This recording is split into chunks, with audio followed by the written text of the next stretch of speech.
오늘 제목이 성령이 오시면입니다. 우리는 끊임없이 태어나서부터 누구의 도움을 받으며 살아갑니다.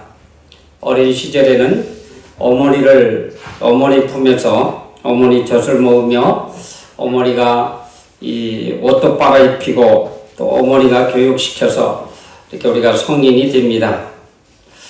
성인이 되면 또 스스로 남을 보호할 수 있지만 그러나 누군가의 협력을 받으며 또 살아갑니다. 노인이 되어서는 이제 어쩔 수 없이 또 반대로 자녀의 도움을 받습니다. 지금이야말로 딱 살기 좋은 세상이 어려워도 국가에서 이렇게 다수의 월급을 주니 얼마나 감사한지 모르겠어요. 우리 구원사님이 늘 하시는 말씀이 있어요. 나라에서 돈 안 주면 못 살지요. 나라에서 지금 주는 돈이 얼마나 힘이 되는지 모르겠다고 그래요. 이렇게 우리는 누군가한테서 끊임없이 도움을 받으며 살아갑니다. 그러나 사람의 도움만 받으면 살아갈 수 있느냐? 그렇지 않습니다. 사람은 창조주 하나님의 도움을 받아야 합니다. 피조물인 인간은 진정으로 도움을 받을 수 있는 분은 하나님이십니다. 시편 121편 1절과 2절에 이런 말씀이 있습니다. 내가 산을 향하여 눈을 들리라. 나의 도움이 어디서 올까?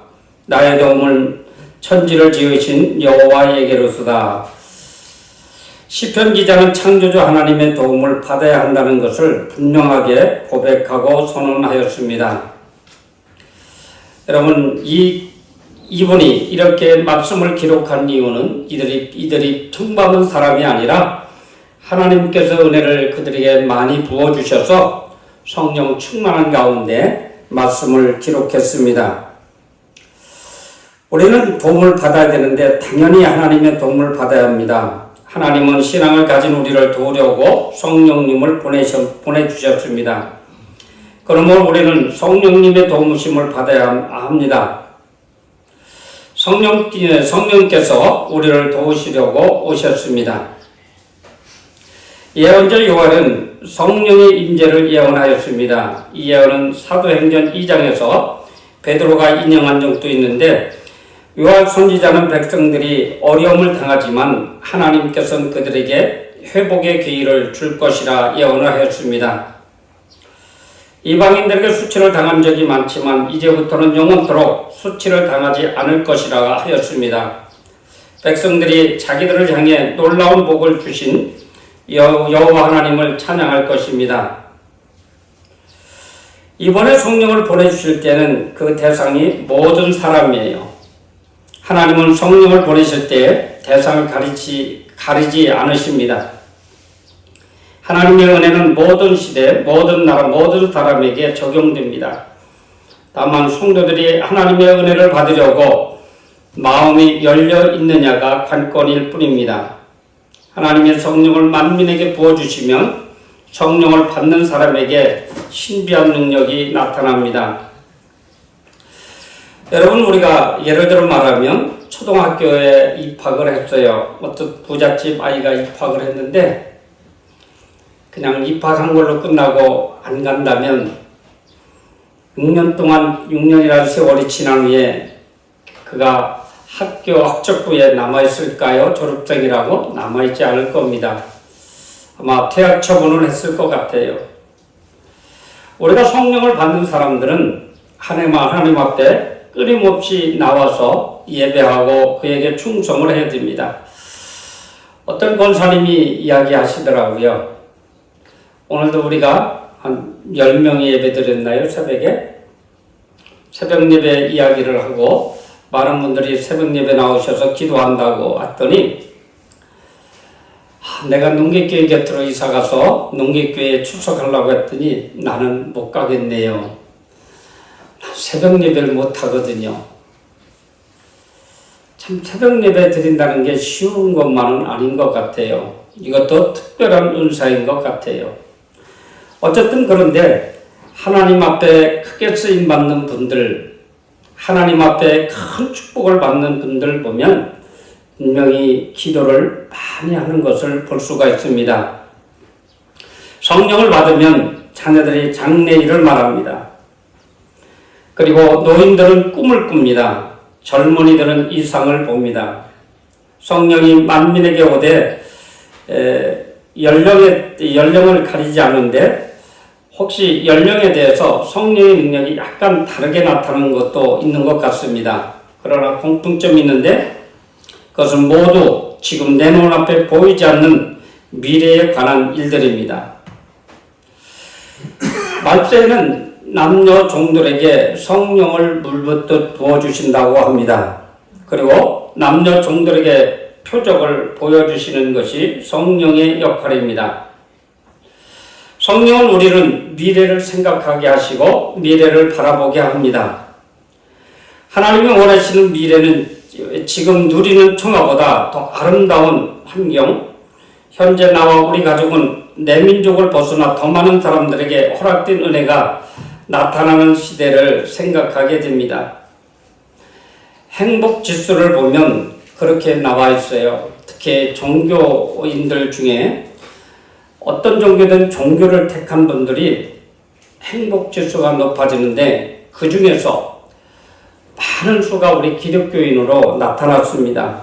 그런데 거기서 행복 지수가 더 높은 분이 물질 여하는 막론하고 기도 많이 하는 분들이 행복하다라고 이렇게 말했다고 그래요. 책에서 본 얘기인데요. 여러분 행복하기를 원하십니까? 기도하십시오. 성령 받기를 원하십니까? 기도하셔야 됩니다.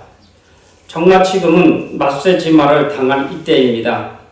정말로 우리는 지금 성령을 간구하지 아니하고는 성령의 힘을 우리가 힘으로 살아가지 아니하면 살 수가 없는 그런 세대가 왔습니다.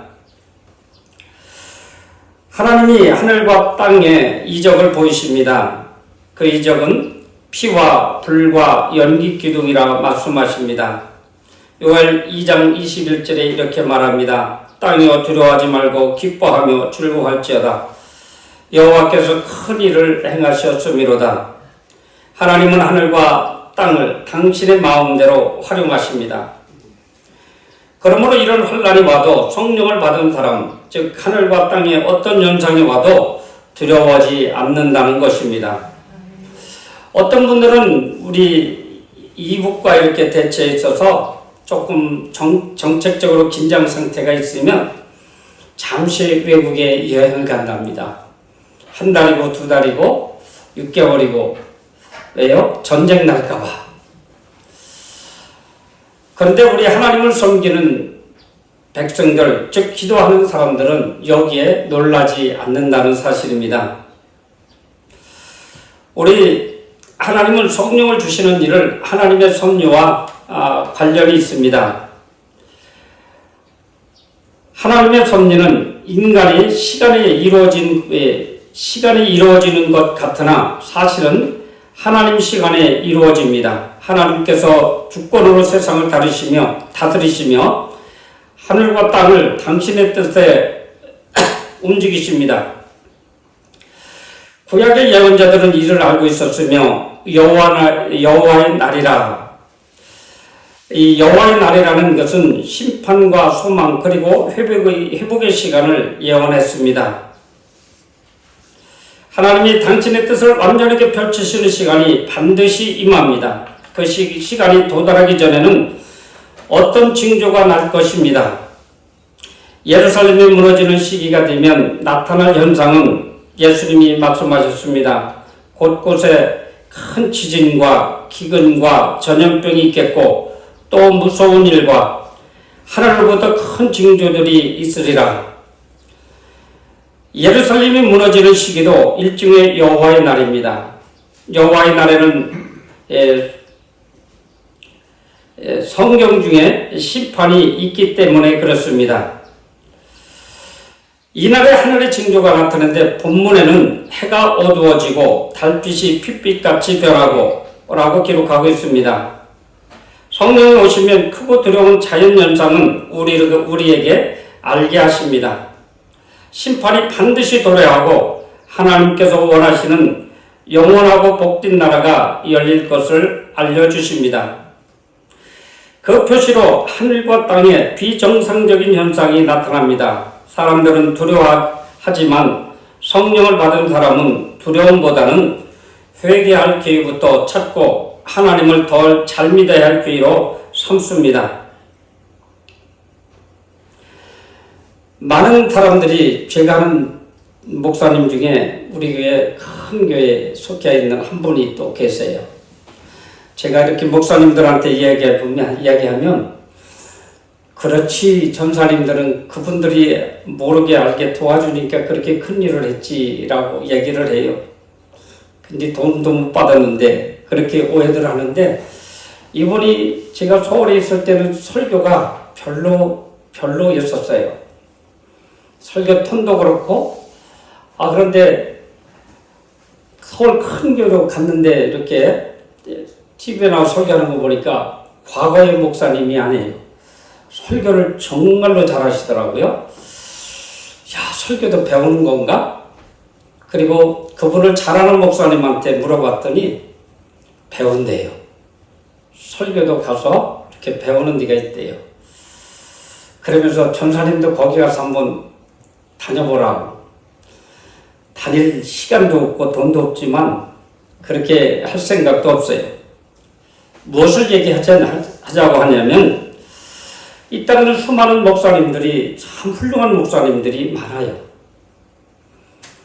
설교 잘하는 목사님들 너무너무 많아요. 오늘도 기도원 사모님이 그런 말씀을 하시더라고요.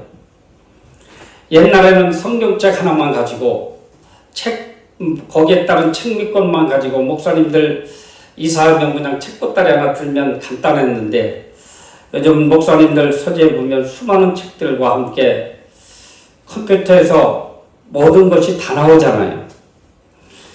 옛날에는 설교, 사모님도 그래요. 지금 목사님들이 설교 질이 얼마나 좋은지.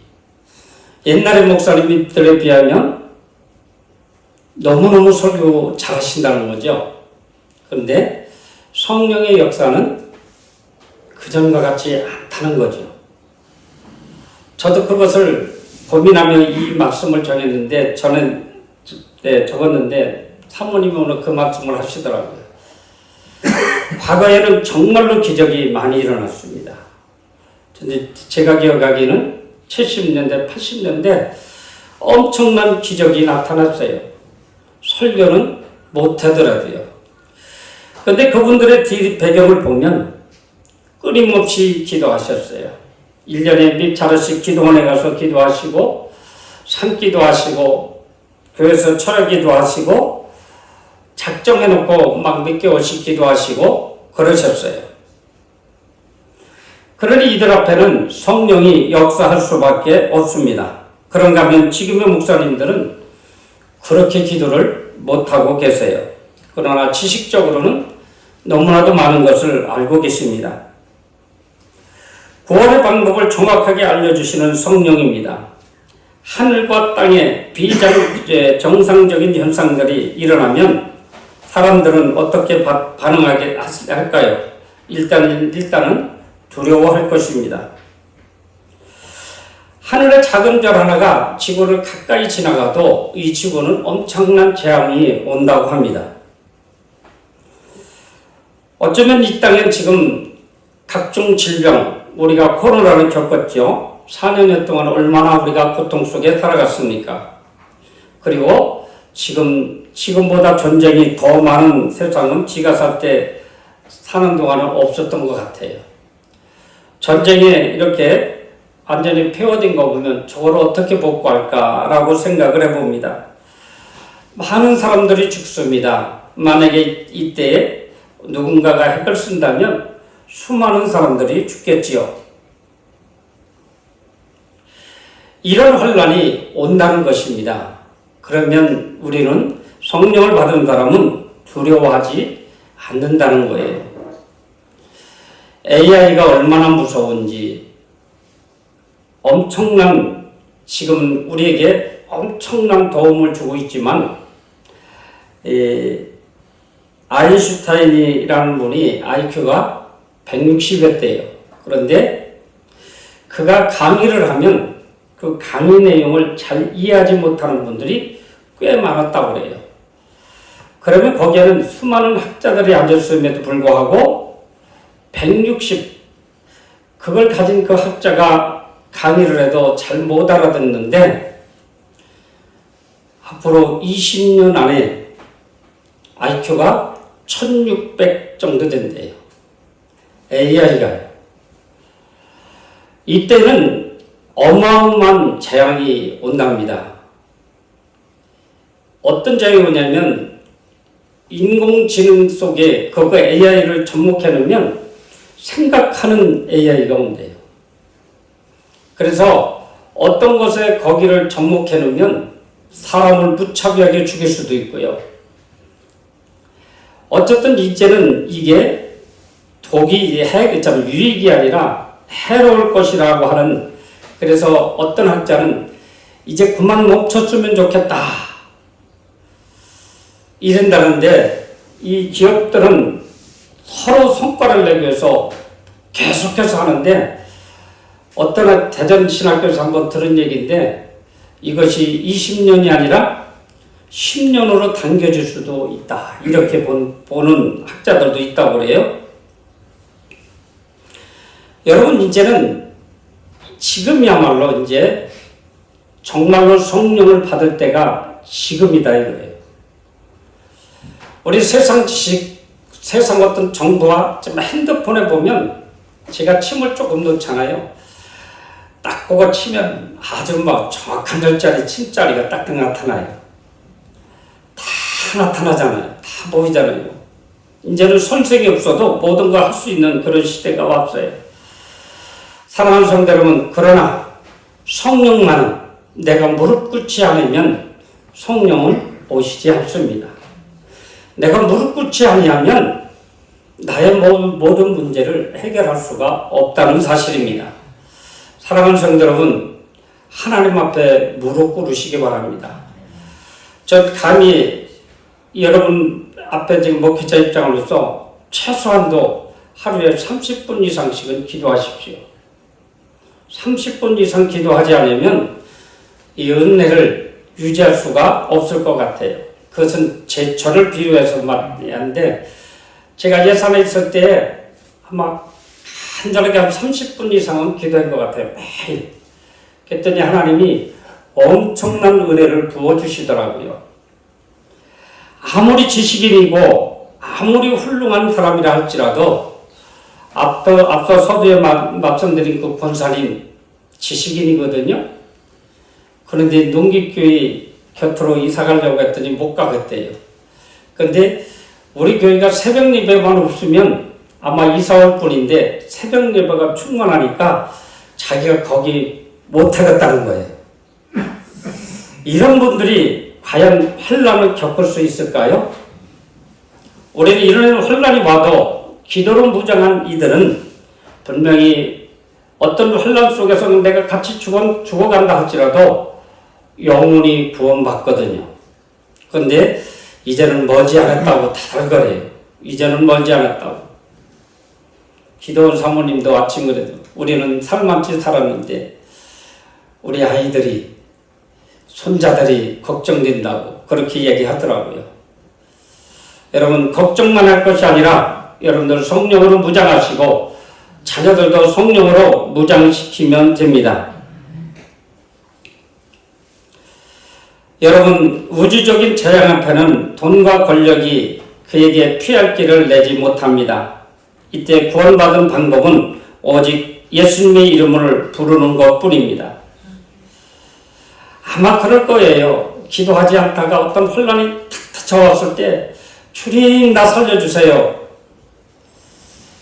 아마 내가 하나님이라면 야, 너 말고 구원시킬 사람 굉장히 많아. 근데 이제 다급한데 이제 부르냐?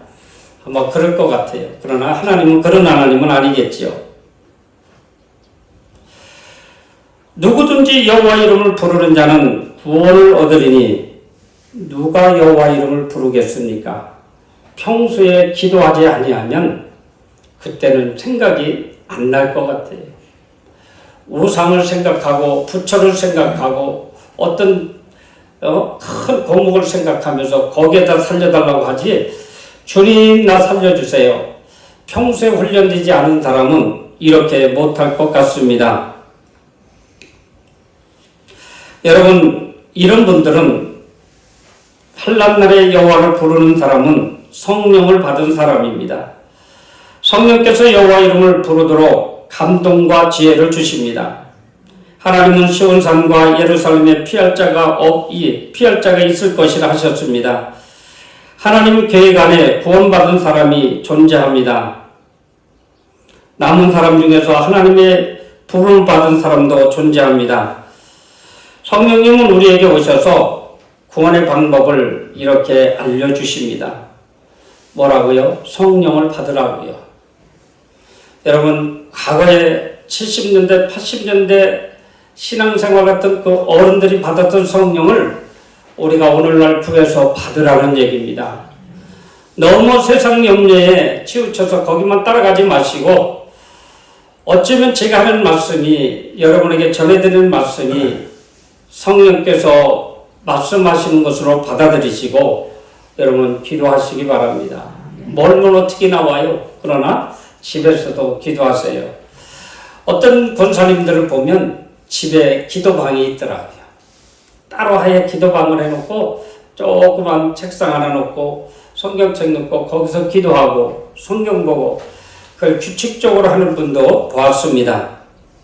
사랑하는 성도 여러분, 예배당에만 성령님이 계신 것이 아니라 내 있는 직장도 성령님 계세요.